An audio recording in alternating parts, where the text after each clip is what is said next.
Hello and welcome to Project Breakout. I'm Kevin Lindenmuth and I'll be teaching you how not to spend money on a low budget movie. The very first thing is the script. You want to make sure that you incorporate everything that you have available to you. I mean, you're not going to write a script about a castle on an alien world, if you don't have that available to you and you're not able to do those effects. So, what you are going to have is you're going to have a house or a building. Just make a list of everything you have available, any cool location, park, nearby park, forest, whatever, and try to incorporate it into the script just to give it, the best visuals and give you the best production value. When I was writing the Alien Agenda movies, I wrote in an abandoned building. And, while I didn't have access to an abandoned building, I did have access to a floor of the building I was working in that was under construction. So there was like pipes sticking out of the wall or wire sticking out of the wall. It really looked like it was a derelict place. And, it was perfect. And it added a lot of production value to the movie. Also, try to keep all the locations close to each other. I mean, you don't want to have one location, 100 miles from another one. Just make sure they're all within, fairly quick driving distance or subway distance, whatever, from each other. So you cut down on the time. You cut down on the whole logistics of scheduling everybody to show up at a certain place and time, and it just makes things a lot easier. So basically, write for the locations that you have, and also try to keep those locations as few as possible.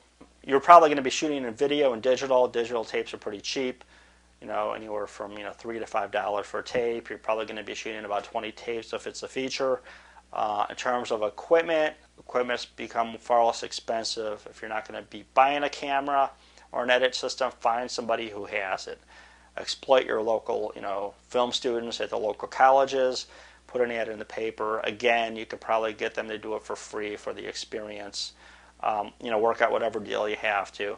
But again, try to keep it as, budget conscious as possible. With your first movie, you don't need to pay actors. Just be upfront about this with them. You might have to throw them some gas money or whatever. But you can find people from the local colleges or the local theater group or put an ad online or whatever. Just be very clear and upfront and definitely have them sign release forms.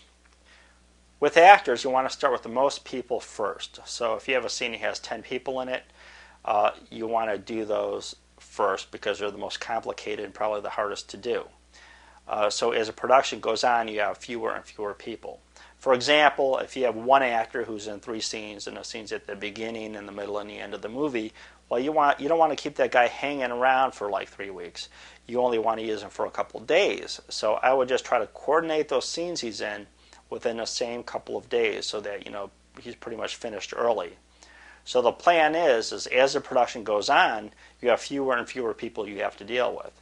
And that way it kind of ensures, any actor kind of bailing out at you at the last minute, because you don't want to have to go back and, have a scene where you shot with an actor 2 scenes and he's not available for the 3rd scene, which is necessary, and then you're going to have to go back and reshoot all those 3 scenes with the different actors. Kind of a nightmare. So basically, it's kind of almost like an insurance of just, making sure that you get all their scenes, that they're done, and then you move on. Food is probably going to be your biggest expense because, a well-fed actor is a happy actor.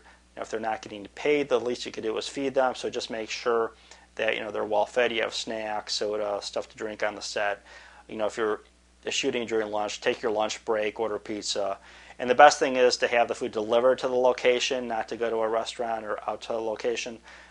That way it saves a bit of time. If you have any special effects or anything like that, you want to do them all at the beginning. You want to do the most difficult shots first, the ones that are hardest to get, the most intense, because you want it easier as the production goes on. You don't want to just leave it to go, oh, we'll just worry about that later. We'll just do that later. And then, when later comes, you're going to have all the stuff to do. So just knock out all the hard stuff first. The most difficult, the things that are going to take the most time, the most money, just so you get the most of your budget and make sure that you can actually do those things you need to do for the movie. And then just leave all the other stuff, later on. So, attack it, with the most work first, the most actors, the harder locations, and then basically kind of check them off your list as you're going through your movie. So that by the time that you're finishing your movie, you're done with most of your actors, you're done with all your effects, you've used at most of your locations, and it's just basically you could just take your time and do it right. And that's the important thing, is to do the movie, the best possible movie you could do with the budget that you have. And that's, all you can do.